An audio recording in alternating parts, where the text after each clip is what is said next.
Hell of a fight. Hell of a fight, huh? Yeah, you gotta listen. You got a master in there with a mean hell of a motherfucker, right?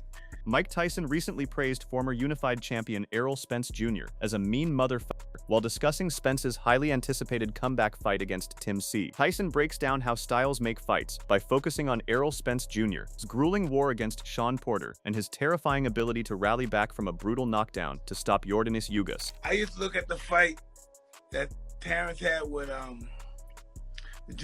Porter, and I looked at the fight that he had with Porter.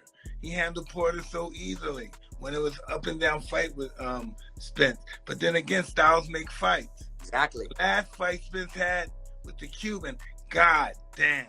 He got up, he got dropped, got up. The guy's a hell of a fighter too. Got up and killed him. The heavyweight icon Mike warns that standing stationary against a relentless pressure cooker like Spence is a recipe for absolute disaster, emphasizing that constant movement is the only way to avoid being systematically broken down by his power. You can't stand still with Spence. You gotta move. Yep.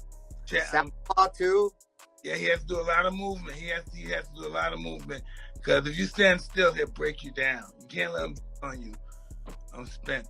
Even though he masterminded the blueprint to defeat him in the past, Terrence Crawford's elite trainer, Brian Bomac McIntyre, gives the ultimate sign of respect by predicting a dominant victory for the former unified champion. The mastermind coach explicitly praises his former rival's world-class abilities, confidently declaring that a focused version of the pound-for-pound star will completely overwhelm the rising challenger. Oh man, that's gonna be a great fight. If Errol gonna be himself, he should win. But we don't know what he got left. Yeah. So, but if Tim come in and be himself, he'll push Errol to the edge. Do you think that's like a true 50-50 fight, like a crossroad fight for both those guys? No, I don't think so. I think Errol probably will. Think Errol? Yeah, I think he probably will. Promoter Eddie Hearn injects an intense dose of reality into the matchup by warning that treating the dangerous Australian challenger as a mere stepping stone is a massive mistake. He highlights the severe danger facing the former unified king as he steps straight back into the firing line after a bruising 2-year layoff filled with career-threatening physical setbacks. Yeah, I actually think it's a good fight. I think Tim, for a while now, Tim has been a much avoided fighter because, there was this kind of perception of him that he was this monster. But the reality is he's had a couple of defeats and people look upon him now as a kind of opponent.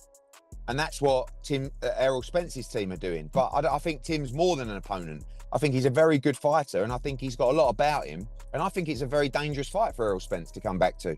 The Matchroom boss senses a massive shockwave on the horizon, openly backing the hungry underdog to shock the world on American soil. He believes this high-stakes collision serves as the perfect storm for a monumental victory that could redefine an entire nation's boxing legacy. 2 years out of the ring, obviously the car crash, the retina problems over the years. And yeah, I think it's going to be really interesting. And I wish Tim all the best. Again, not on our team, but with our hopes to build Australian boxing, hopefully he can go over there and get a big win. Renowned broadcaster Ben Damon reveals an unsettling shift in the challenger's demeanor following an intense, lockdown training camp in Bangkok. He notes that the upcoming warrior sounds completely transformed, sending a chilling signal that a far more dangerous threat is about to step into the ring. Yeah, I've spoken with Jeff Fenech and with Tim Tszyu quite a bit in the last little bit, and they're very comfortable. They had a great training camp in Bangkok.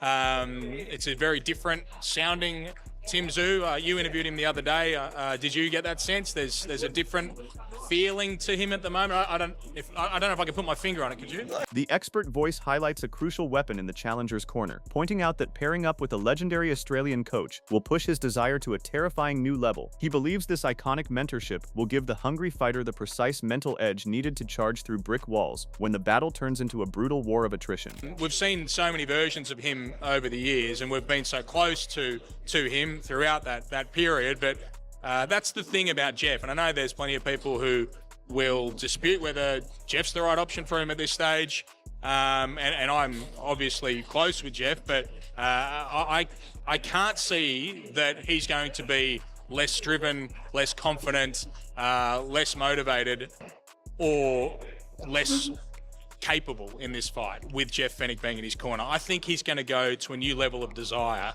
and I think if this fight gets to a position where he needs motivation. He needs someone in his corner to send him out there and to make him run through brick walls. Jeff's going to do that. He's the guy. He is probably the greatest motivator in the history of Australian coaching in any sport. He learned it from the great Johnny Lewis, and he has it himself now. Emphasizing the extreme volatility of this massive collision, the commentator declares that anyone claiming to know the outcome is completely guessing. With both elite fighters coming off career-defining physical and mental hurdles, this unpredictable showdown has evolved into a fascinating mystery where the only way to find out the truth is to witness the drama unfold live. I don't know what happens in that fight because I simply don't know what version of Errol Spence we're getting. I've got no idea. It could be any number of versions of a man who has been a truly phenomenal and obviously a superior and world-class fighter. But he's coming to Australia after this long break with all of the other things that have gone on through his life. And he's taking on a hungry Tim Tszyu, a man who has been beaten badly on a couple of occasions himself and who we cannot be sure what version we're going to see of him either. So this is just anyone who tries to make a prediction on this fight is guessing because nobody can possibly know. It is just one of those things where you're going to have to watch it to find out how it goes down because if you think you know, you simply don't. Lonnie B voices massive concern about Spence jumping straight into the deep end against a monster like C right after a devastating knockout loss. He admits the risk might be far too high for a comeback fight and finds himself leaning toward the dangerous Australian. I think it's good. I think it's good for Spence. I mean, Tim Tszyu is a lot to bite off of a first fight back coming off his destruction of Terrence Crawford. I just think that's, if I had to pick, I would lean more towards Tim Tszyu. It seems like I don't know how Spence, I just don't know, you know what I'm saying? And the way he looked. Speaking from the raw perspective of a fellow fighter, the analyst shares a deeply emotional plea for the former unified king to hang up the gloves for good. He confesses that watching a legendary figure risk his health and legacy is too painful to witness. I don't want to see Spence fight again. That's just me. And it's emotional for me because I'm a fighter. And Spence, I would rather Spence just go out with that right there and just remember him for being great in his time and just fighting a guy that was better than him. Like, I don't want to see him lose to Tim Tszyu or even get stopped by Tim Tszyu. Analyzing the disturbing physical toll from his previous outing, Lonnie B warns that the former champion can no longer absorb heavy damage. He spots an ominous pattern and fears that history is about to repeat itself in terrifying fashion. I'm going off his last fight and him getting hit, not taking shots well, I can see it happening. Not as detrimental as Crawford did it, but I can see maybe something like that happening. Respected trainer Bozy Ennis pushes back against the critics by declaring that the boxing world is foolishly sleeping on the former champion. He expects a thrilling, high-stakes war against an opponent who genuinely comes to fight, viewing this showdown as the ultimate proving ground for a spectacular return to form. I think that's going to be a good fight, man. Everybody just sleeping on my man Spence, man. I think Spence going to do what he's supposed to do, man. And then he fighting a guy that can really fight. You know what I mean? I'm not saying, you know, he's a good boxer, nothing, but he comes to fight. You know what I mean? So this is going to be a good test for Spence, I think. And I think Spence going to do well. The veteran coach highlights a massive tactical shift, explaining how a newly appointed legendary trainer will unlock the key to victory. He strongly believes that moving away from modern conditioning fads and returning to raw traditional grit will prevent the superstar from running out of gas when the pressure mounts. Now he's with a new trainer. He left Derek, and now he's with Ronnie, too. Ronnie, and he was one of the best trainers in the world. You know what I mean? Old school. He like me, old school trainer. What's the difference between old school and new school training? Old school, they go back, you know what I mean? We do like all the old stuff, you know what I mean? All that strength and conditioning, that's cool, but you got to go, you got to know how far to go with that strength and conditioning. Back when we was coming through, we didn't have that strength and conditioning. Our own strength and conditioning was chopping wood and stuff like that, you know what I mean? And, you know, lifting logs and, you know what I mean? We boxing, we wasn't doing all that, which was that stuff they be doing. They be doing all kinds of stuff. I can't even call the stuff they be doing. And then if you notice, most of them guys that do a lot of strength and conditioning, they run out of gas quick. You know what I mean? You know, ain't nothing wrong with it though, but it's, like I said, it's how far you gonna go with that strength and conditioning. Some of them guys overdo it. You know what I mean? Predicting an absolute explosion before the final bell, the master trainer insists that survival will depend entirely on defensive adjustments and head movement. He confidently backs his man to adapt in the heat of battle, forecasting a violent stoppage victory that will shock everyone watching. What Spence should be doing, Spence should be Spence, man. But he must move his head, though. Because Spence should come right at you and just throw the punches. He got to, and work on catching them shots. You know what I mean? If you ain't going to move your head, you got to catch some shots. You know what I mean? With your hands. You know? Decision and stoppage. How's that fight end? I think it's going to be a stoppage. I think it's going to be a stoppage. Somebody getting stopped. And you know I'm going with Spence, so. Former world champion Chris Algieri feels the timing of this high-stakes collision makes absolute sense because both warriors are desperately searching for redemption after devastating career setbacks. He notes that while throwing the returning star straight to the ultimate young killers would be a terrifying mistake, this specific matchup provides a fascinating puzzle where the true state of their remaining skills will finally be exposed under the bright lights. Is it a good fight? Yes. But the question marks surrounding him are there. And, you know, because he's been so absent from the sport, he's been inactive. He is coming off, you know, that really bad loss to Terrence Crawford. How much is really left in the tank? Only him and his team will really know at this point. How is he going to react to punches on fight night? We're never going to know. But honestly, Tszyu is coming off a really bad run himself. So I do actually think it's a good matchup in terms of timelines, their timelines crossing. It makes sense. It's not like we're throwing, Errol right into Virgil Ortiz. Right. That I would be very concerned about and really wouldn't want to see that. But this fight makes sense. Yeah. The expert technician explains that moving away from a brilliant amateur pedigree toward a thrilling fan-friendly style has drastically compromised the former king's long-term longevity. He warns that a flat-footed warrior who relies on absorbing massive punishment cannot survive a lengthy period of inactivity, making the threat of severe ring rust a lurking disaster if heavy shots land early in the fight. Really, I couldn't tell you. Really couldn't tell you because we don't know how much Errol has. I think Errol at his best would be one of the top guys at 54. You know, but we haven't seen Errol at his best in a very long time. Is that hard being a fighter on a long layoff? Is that hard to like get right back in there like that? Yeah, but he's made a career on it. Errol is Mr. I don't do tune-ups. You know, and he's coming off a long layoff. Though? I don't think so. I think you're going to deal with ring rust because I think of Errol at his best is when he was really busy and fighting often, and he had a style that he was in and out. You saw some of that his amateur pedigree, the way he fought me and Mikey Garcia. He fought very, very smart. He didn't take unnecessary damage.